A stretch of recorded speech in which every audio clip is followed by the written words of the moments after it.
How do you overcome from a grave traumatic brain injury diagnosis and recover from the loss of your father? That is the question we're going to explore today with our special guest on Flourish-Meant. Flourish-Meant is part of the Spark Media Network and can be heard on the Edify app. I'm your host, Tina Yeager, and we recorded this episode live at the National Religious Broadcasters Convention in Nashville. You might hear a little background noise. Our guest today is chart-topping indie Christian rock band Empowered frontman and founder Benny DiChiara. He's a singer, songwriter, and traumatic brain injury survivor. He also recently lost his father, and out of it was able to write an amazing song. Benny, I am so honored that you are on Flourish-Meant today. I cannot wait to get into your story. It is one of the most powerful stories that I think our audience can hear about being inspired, about overcoming, and about recovering from the deepest and darkest and most painful places that we can imagine. Now, you have this glamorous career, right? But in the midst of that, you experienced a traumatic brain injury, which is like something people would think, you can't overcome that. You can't come back from that. Right. But God said, through Jesus, I can do whatever I'm going to do, right? That's right. So let's talk about how you can encourage people to understand that God used the most painful moments of your glamorous career and what happened 6 years ago to show that God can overcome anything. He's the God of the impossible. He is. So He is. And if I could start with two words for your viewers and your listeners, the two most important words that I would hope they get from this is, but God. But God, yeah. Because there's really no reason I should be sitting here talking to you. So 6 years ago, I fell. Long story short, I fell asleep on a sofa. The alarm went off in my bedroom where my wife was. She brings my phone to me. I get over to the hardwood floor section of my living room. I've got a 20-minute gap. I do not know what happened. I still can't recall any of it. I think it's God's protective bubble because I don't need to remember. So she told the neurosurgeons that when she went to hand me my phone, I was horizontal. And they said, well, was he wearing socks? Was it water? Did he trip? And none of that. How did he catch himself? None of that. And she said she just watched me drop. And when my head struck the hardwood floors, it sounded like a gunshot. So she said I rolled over because I was conscious, but I was crawling toward the recliner. She says, no, get into bed. And so I laid into bed. I was a Navy medic back in the day, so something was not right because the room's spinning and sounds, and I look over, I'm like, we need to go. So she was able to get me to our vehicle, drove to the hospital, straight into the emergency room. So MRIs, I cannot tell you how many I've had, all of that. So ICU for observation for a day and a half or whatever. They put me in a regular room. At the end of 3 days, it was like, your brain needs to heal. The only way it heals is it's going to shut down. You'll sleep a lot. And I was like, okay. So they released me home. And so every 3 hours, Donna became a nurse, right? So it was a little Ensure because I wasn't eating, a little Powerade because I needed fluids, and meds. So I think I was 198 when I got hurt. I went down into the 160s during that first month. I mean, it was. You lost 30 pounds. It was in a month. There's better ways, folks. So I'm just saying. Don't hit your head. So all of this, right? And I barely remember any of it. I mean, there's little spot memory things. Barely remember any of it. So in the second month of my recovery, I was using, are you ready for this? A walker in my house to get around, get to the restroom. A walker, me in a walker. So I'm thinking to myself, Lord, what's going on here? But at some point, she was ready to be able to leave me and go to the grocery and things like that. So she was gone, and I share this with you because I want people to understand who our God is. And so as an artist, when I'm writing music, the Holy Spirit will come on and just like, here is a message, and go. And so we go and we write about that. In this instance, I'm in the recliner, which I still sleep upright to this day because it just feels better, and I still don't have smell and taste. So I'm sitting there in the afternoon, and I hear a male audible male voice, powerful, in my living room. As soon as the words are spoken, I know who it is, and it's not someone breaking into my house, right? So it's a familiar it's voice. God. You know this voice. You know, it's my dad.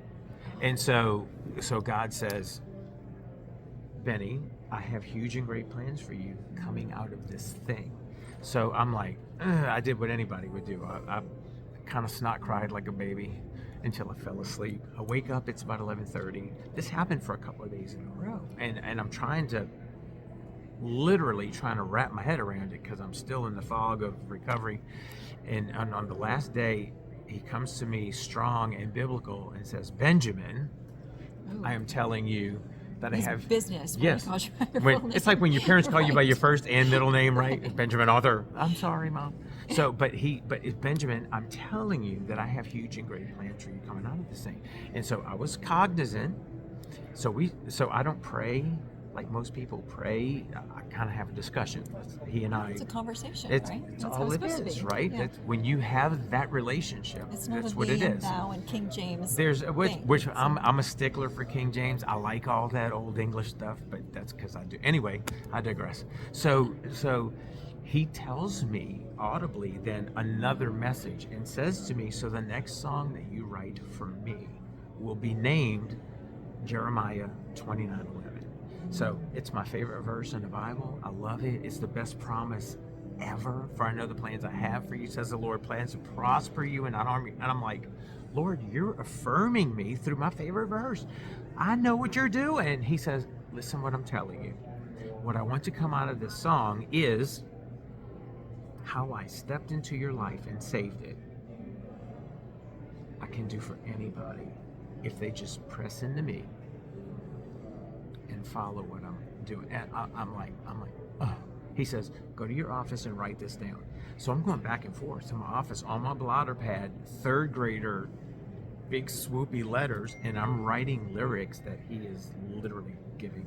So was it difficult for you to write as you were recovering from this brain injury? All of that was. Just so that in case you're not understanding why he's saying he's writing in big swoopy letters. Because, as a matter of fact, when I would speak to people, my children, my wife, anybody, as it was coming, you and I talk, I would be like, so when I saw you earlier, so in my mind, I'm seeing the words, slowly. right? And then they go, oh, those go together. That's how it was coming out. And everybody in my family's like, is this the new Benny? Yeah. Because we just don't know. And so obviously now they're saying frustrating for you at the same time. It was very frustrating for me. Now I think they wish maybe he could have, but no. but everything's back but the spell and right, and I'm okay with that. So I'm writing, and so for us, we're performance and worship. We're not praise and worship like in church, right? Because I don't have a pastor coming behind us. You need to feel Jesus when we're performing, and so we do. We talk about things in between the songs, this, that, and other. So you're delivering messages. Oh, absolutely. Along with your worship. So absolutely. You're doing both of those roles. Absolutely. And so, so that's another frustrating thing that must have been, to have come from that, to not be able to do any of it. Yeah. Do any of it. And so there was a long break of nothing except for when I wrote that song. So I already had the title track for our new record, which is 3 Days. That was written already. And I knew I was working on the balance of it, but then God put that on me. I was like, oh. And so there was a big push to finish. And so Mikey Howard's our producer, and he says, let's get in the studio. And out of a brain injury, we cut this new record. And there's no reason why it should have been done but God. Yeah, Absolutely. right? And we're able to reach people for him and point people to him and understand that. Now, don't get me wrong, because the brain injury, people have had worse stuff. That's my story. My wife had breast cancer surgery 2.5 years ago. That's her story. My drummer, Mick, his 7-year-old last year got diagnosed with leukemia. So he wound up being at St. Jude's in Memphis for 6-7 months, chemotherapy, all these therapies to. And this is right around the time that you're beginning this new project. Right after it, Oh, right after the gosh. project. So right after the project, and so we're like, I'm looking at all this, and I'm trying to, how do I put this all into perspective? But God. And so Mick, strong dad in Jesus, right? His son is in remission, total, like moving forward, doing things, going to school, melting kids' faces off about what Jesus did for him, right? And I'm like, great job, Dad.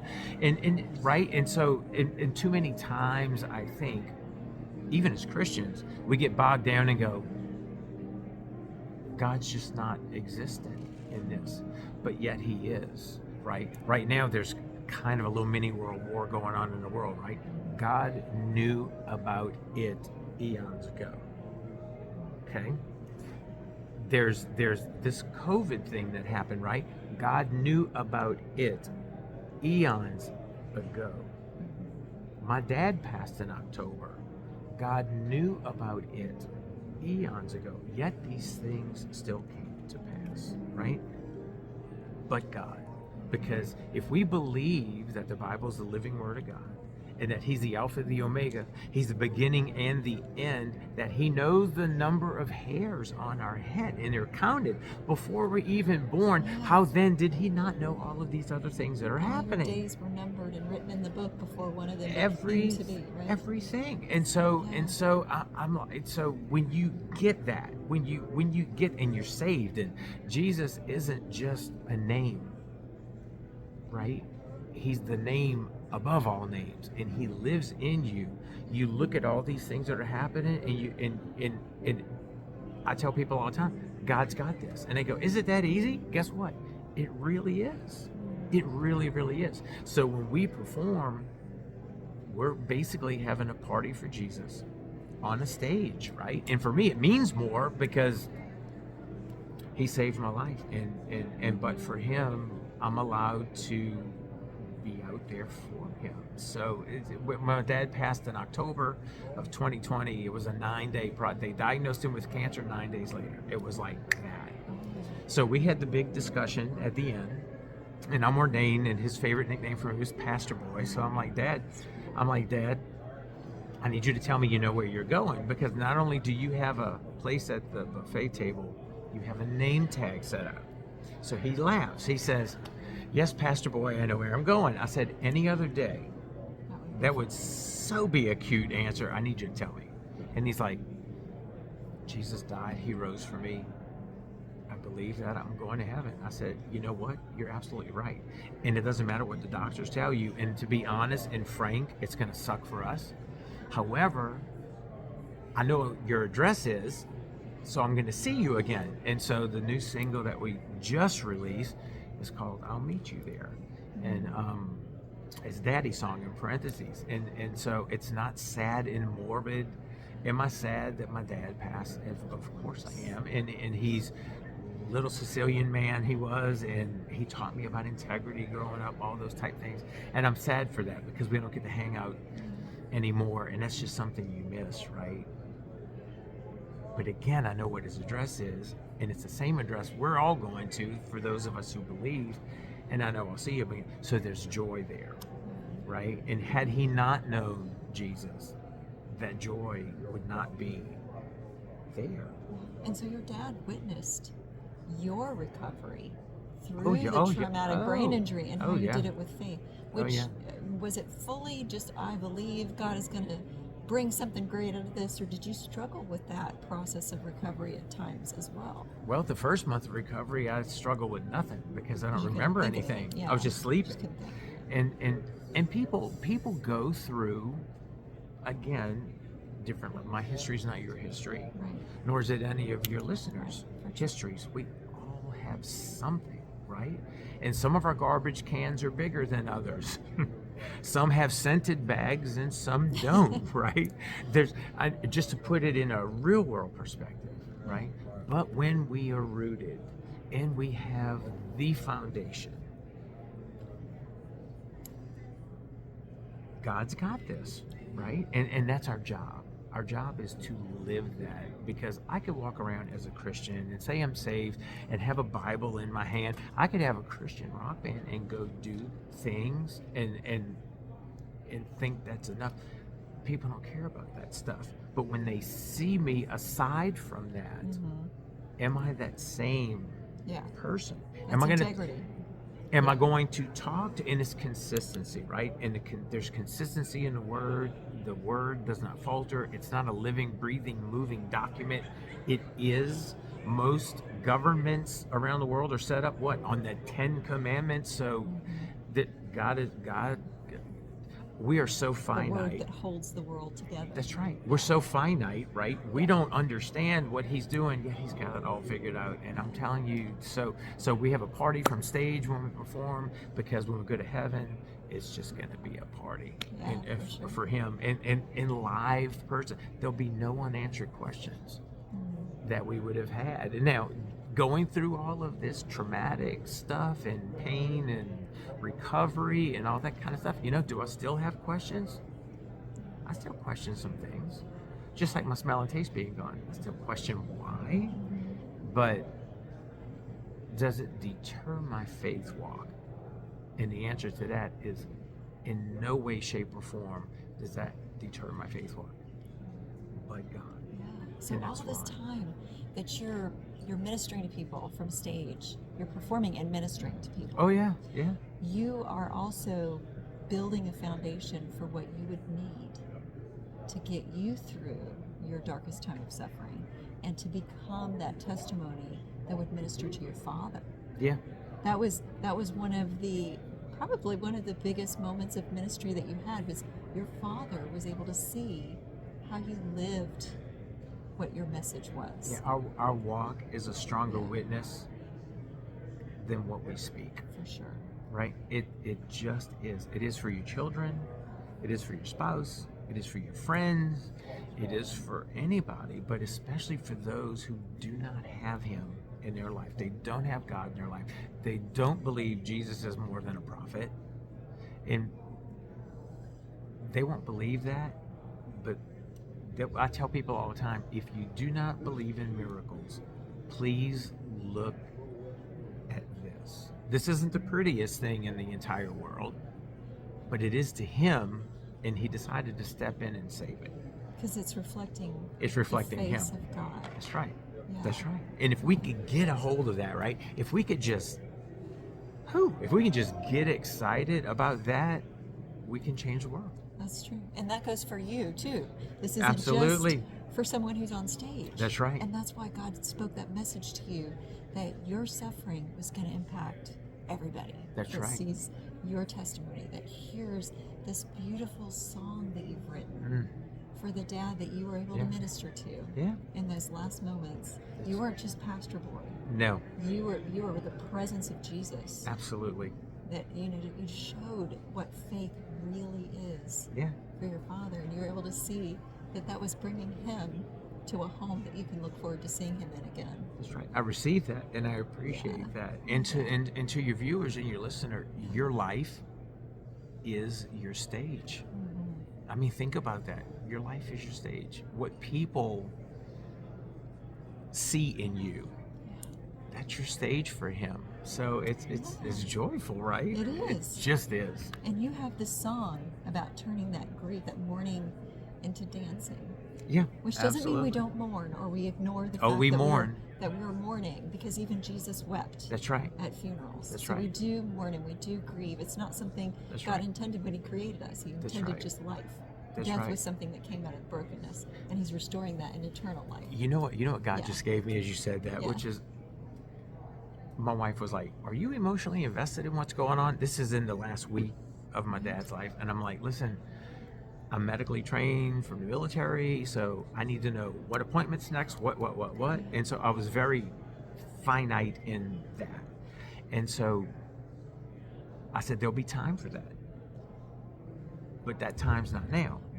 So after Dad passed, my sisters, my mom, everybody's in the living room. So the nurse is in the room and she says, well, I need to undress him and bathe him. And I'm like, I'm going to help you with that. So she goes, oh, that's right. Navy met. I'm like, yeah, I've done it for strangers. I can do it for Dad. So we're there. And I just want to tell you, I'm kneeling on the bed beside my dad's body. And the reason I say besides my dad's body, because, are you ready? That's what it was. Yeah. That's all it was. It's a very surreal thing. The spirit had obviously left his body. And so, and he just did. So we took care of him, and then I helped wrap him up when the funeral home people came, and they were actually very moved by that, and we kind of tucked him away and sent him off, right? And then we went home, and the following day, that night, because I had been up for like 48 hours at this point, and Donna says, you might need to go get sleep. You look, you need sleep. So as I'm going into my bedroom, and this is to show you that it's not all of this all the time. I went like this, and I'm leaking, right? And I'm like, so this is how it's going to start. And so I've got I have a bench in my closet. So I grabbed my hand towel off the wall, and I'm rolling in there, and I just felt it coming, and come it did. And so it was facing the towel, and I'm praying, and I'm crying at the same time, and I'm coaching myself. I'm like, come on, man, just and so I get a moment, and then boom, right back into it. My wife told my daughter, she says, I've never seen that. I've just never seen that. So have I had moments since that time? Yes. It's kind of like you get that kiwi in your throat when you're talking about it. It's like, ooh, kind of thing, right? But never have I gone back to that distraught, just broken down in my closet moment. In other words, my mourning hasn't happened every morning, because there's a joy that replaced it, because I know what's ahead, right? And then I'll get to see Daddy again. So, it's just a blast. So it's just a blast. So good. And we do mourn because it shows that we value life. Absolutely. Yeah. Absolutely. But man, yeah. So we released the song, and when we did, and Mick, my drummer, another thing we share in common, like he lost his dad to cancer too, and so we finished recording it, and I told him, I was like, man, our dads are just dancing right now about that, and he's like, right, and it's there's joy to it. There's joy in any trauma in our life, regardless of what it is, if we just press into him. And all he's saying right now is, look at me. Very good. So how can people stay in touch with you and get a copy of your new album and support you as an artist and in your ministry, and so they can kind of stay connected in a way that's going to help them be encouraged to move forward in the times they need to overcome themselves? That'd be great. So thank you for that. So our website for the band is this is weird but easy. So it's Rockin' without a G. So it's ROCKIN, the number 4, Jesus. So rockinforjesus.com. It's easy to remember. CD Baby carries physical CDs for us, as well as if they go through the website, we could probably do that. We're on every single streaming known to man. The 3 Days record just went over 270,000 streams on Spotify alone. So that's been kind of a neat thing.